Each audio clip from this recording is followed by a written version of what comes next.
Hello students, today we start chapter 4 of class 7th, exercise 4.1।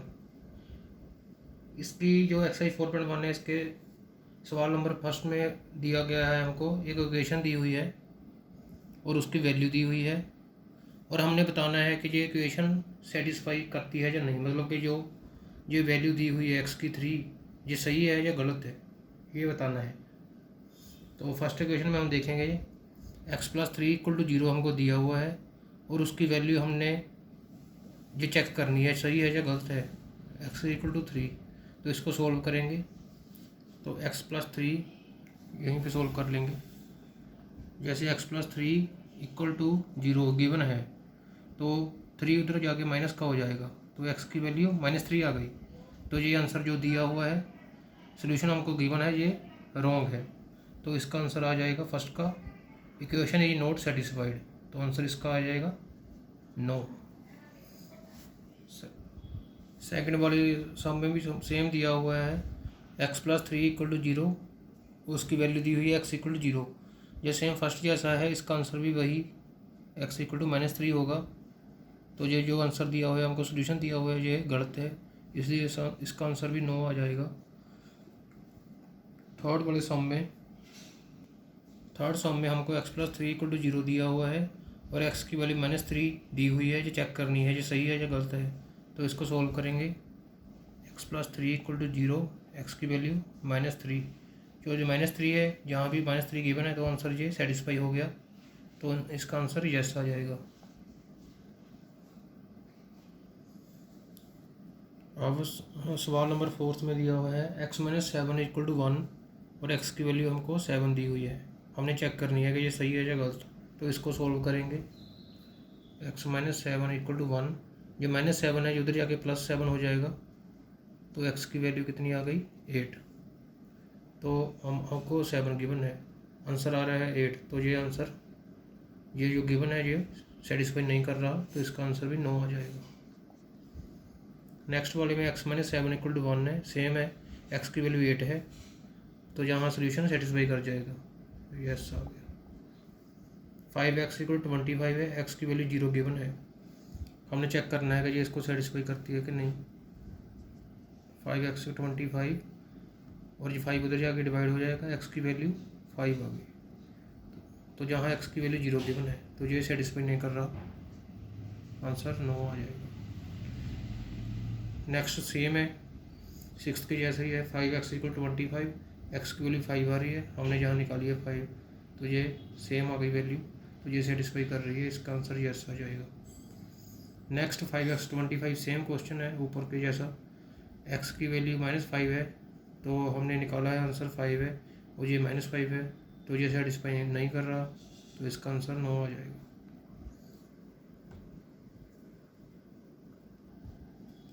Ninth सम में है m/3 = 2 given है और m की वैल्यू -6 ये भी गिवन है।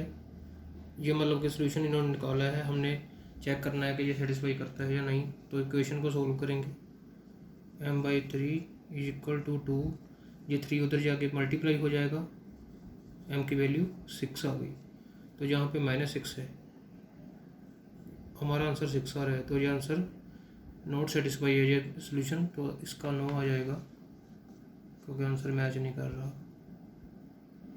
सेकंड सम में हमको स्टेटमेंट दी हुई है एक, check whether the value given in the brackets is a solution to the given equation और नॉट। हमने चेक करना है कि जो ब्रैकेट में ये हमको सोल्यूशन दिया हुआ है, n की वैल्यू 1 दी है जैसे इसमें, ये इस इक्वेशन का सोल्यूशन है या नहीं। तो इसको कैसे करेंगे चेक, इसको चेक करने के लिए हम n की वैल्यू 1 पुट करेंगे जहाँ पे, अगर दोनों तरफ बराबर आ गया तो ये सोल्यूशन है, अगर नहीं बराबर आया तो ये सोल्यूशन नहीं है। तो इसमें हम चेक करेंगे, n की वैल्यू 1 डालेंगे इसमें इक्वेशन में, 1 + 5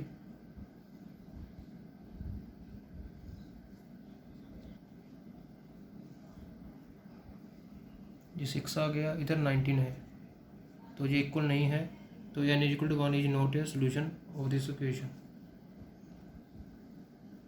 सेकंड इक्वेशन में हमको 7n + 5 = 19 गिवन है, और n की वैल्यू -2 पे हमने चेक करना है कि ये इसका सोल्यूशन है या नहीं।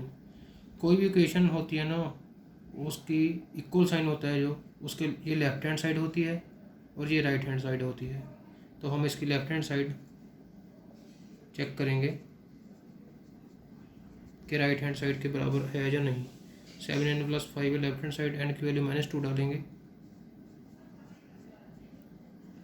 ये -14 हो गया, +5 -14 + 5 होता है -9, ये -9 आ गया और राइट हैंड साइड 19 है, तो -9 is not equal to 19, so this is also not a solution of this question.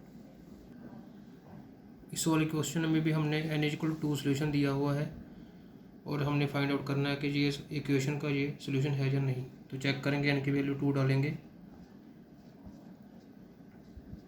7 दूनी 14 और 5 19, तो ये 19 आ गया, इधर भी 19 है, 19 = 19 आ गया। तो ये इस इक्वेशन का सोल्यूशन है, बिकॉज दोनों साइड बराबर आ गई हैं। इस वाले क्वेश्चन में हमको गिवन है 4p - 13 = 13, नहीं 3 है, 4p - 3 = 13 ये गिवन है, और p = 1 पे हमने चेक करना है कि ये इसका सोल्यूशन है या नहीं। तो वही लेफ्ट हैंड साइड लेंगे, 4p - 3, p की वैल्यू डालेंगे 1,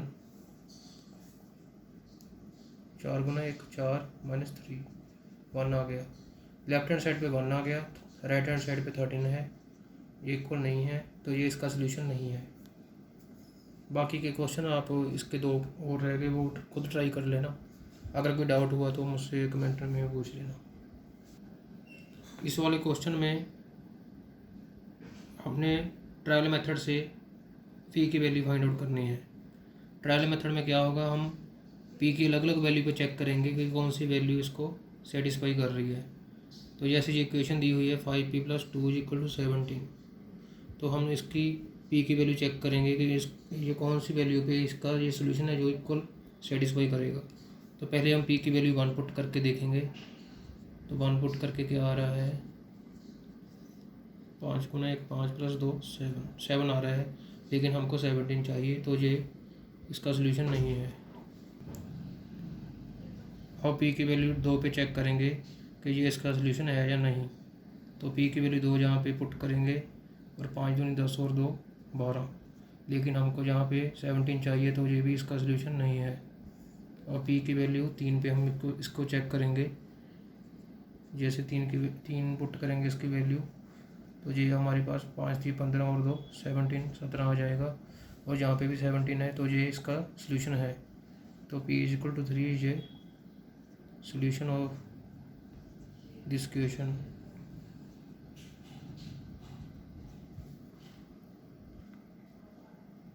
ये फोर्थ सम है, इसमें हमको इक्वेशंस दी होंगी, हमने इक्वेशंस तैयार करनी है, हमको स्टेटमेंट दी होंगी। जैसे ये फर्स्ट पार्ट है, इसमें स्टेटमेंट दी हुई है और हमने इसकी इक्वेशन बनानी है यहाँ से। तो कैसे बनाएंगे, हमको गिवन है the sum of numbers x and 4, 2 number हैं हमारे पास x and 4, उनका सम है जो वो 9 है। तो x और 4 का सम है जो 9 है। बस ये इक्वेशन बनानी है हमने, ये हमारे पास इक्वेशन बन गई है x की फॉर्म में। तो this is the answer, x + 4 = 9।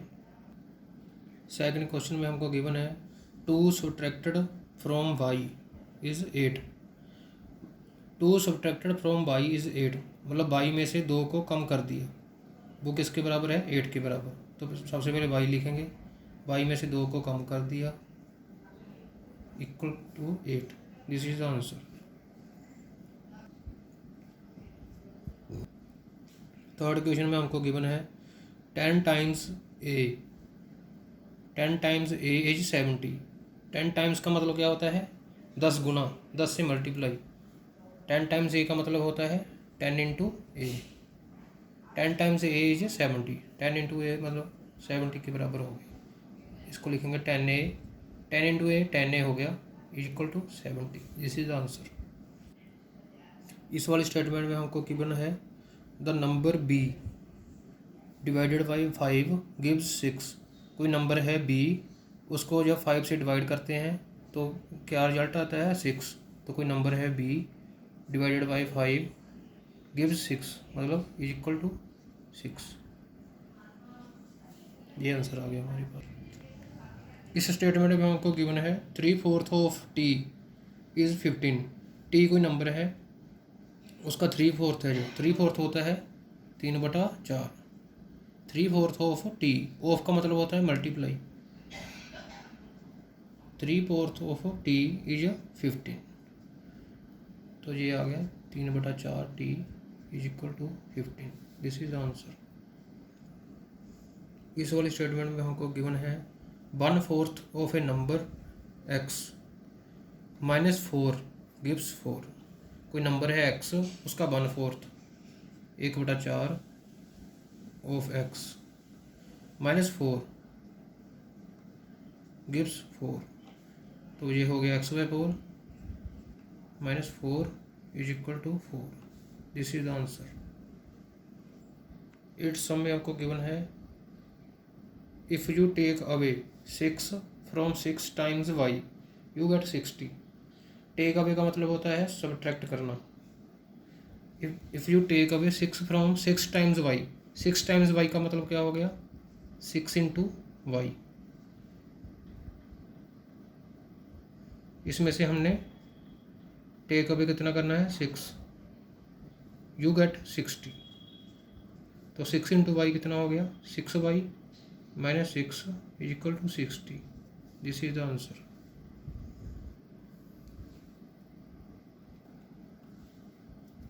इस वाले स्टेटमेंट में हमको गिवन है 9th सम में if you add 3 to 1/3 of z you get 30।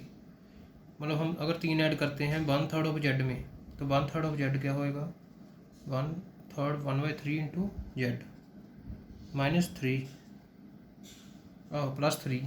If you add 3 add हो जाएगा इसमें, तो क्या आ जाएगा यू गेट 30। तो ये हो गया z/3,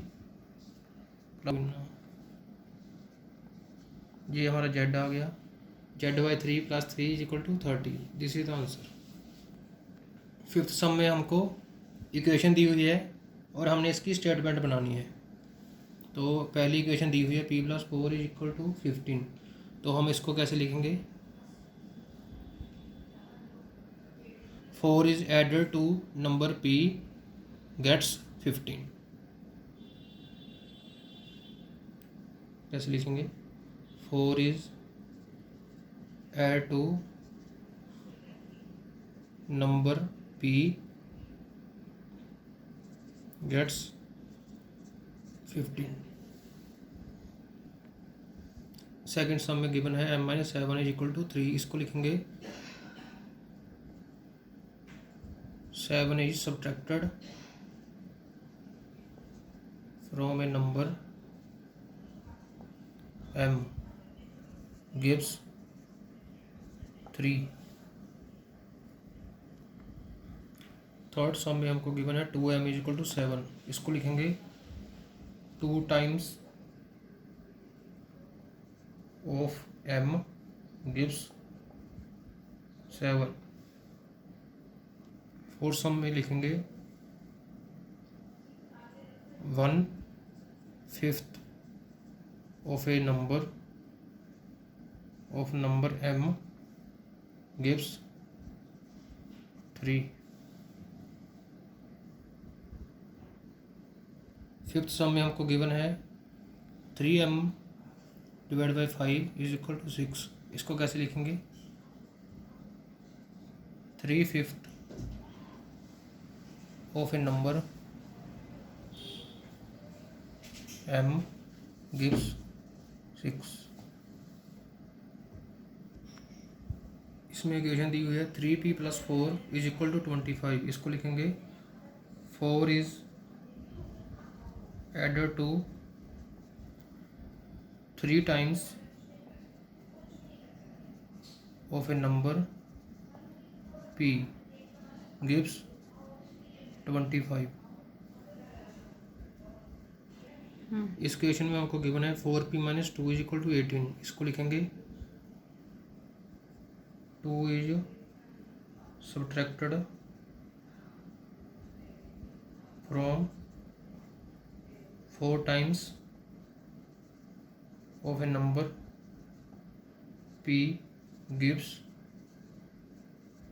18। इस वाली इक्वेशन में हमको गिवन है p/2 + 2 = 8। इसको लिखेंगे 2 is added to half of a number p gives 8। 6 सम में हमको स्टेटमेंट दी हुई है फर्स्ट में, और हमने इक्वेशन तैयार करनी है। स्टेटमेंट क्या है? Irfan says that he has 7 marbles more than 5 times the marbles Parmeet has. Irfan has 37 marbles.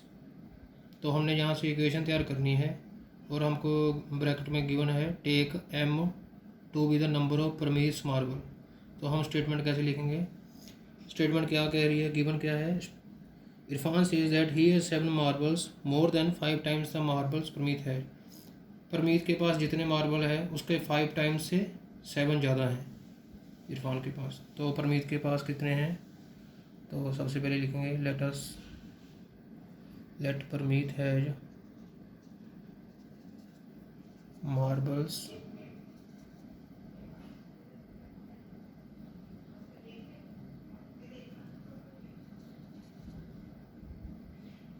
m। Parmeet के पास m मार्बल हैं, और इरफान के पास कितने हैं?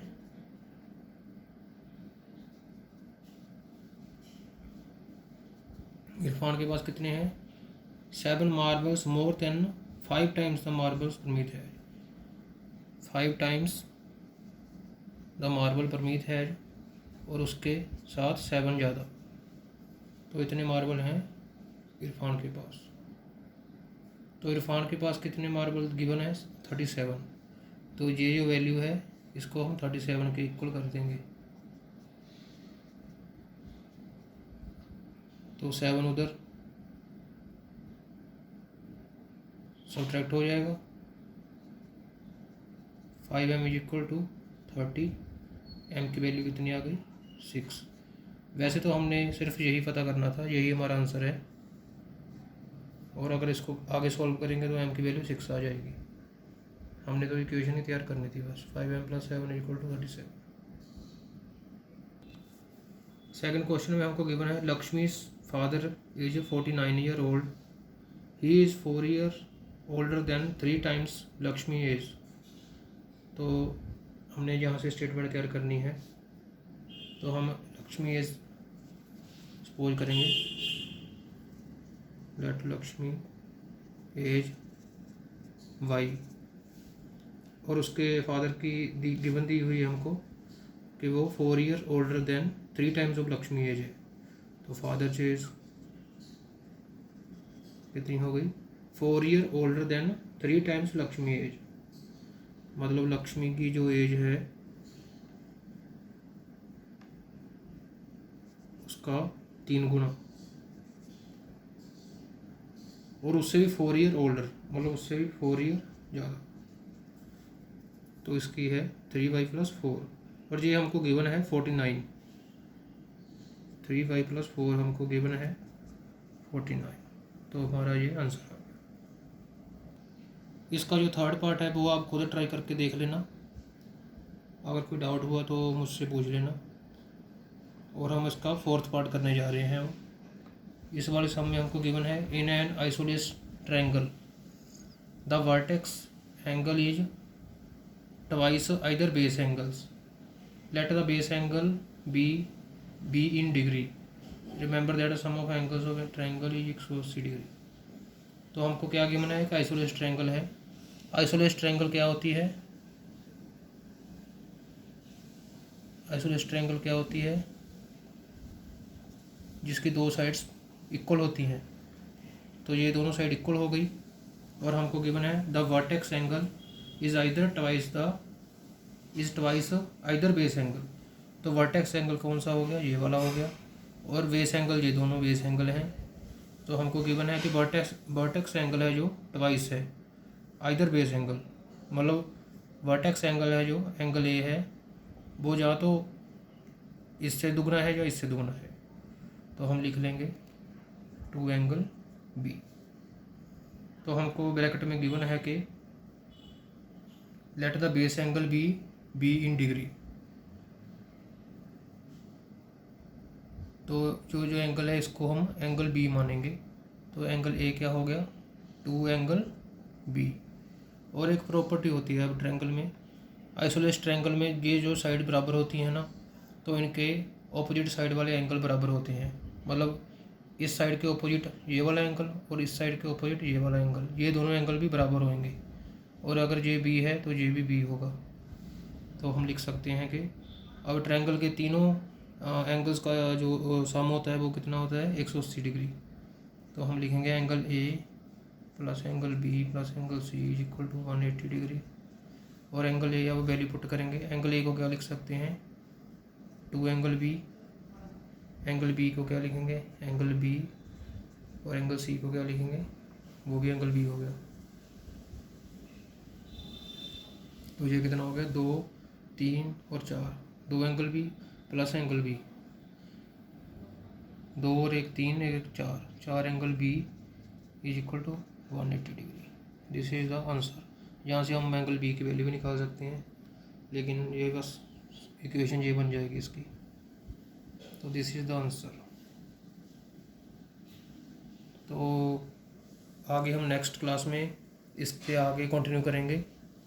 और आपको अगर ये वीडियो अच्छी लगी तो इसे लाइक और शेयर कर दीजिए और इस चैनल को सब्सक्राइब कर लीजिए। Thank you.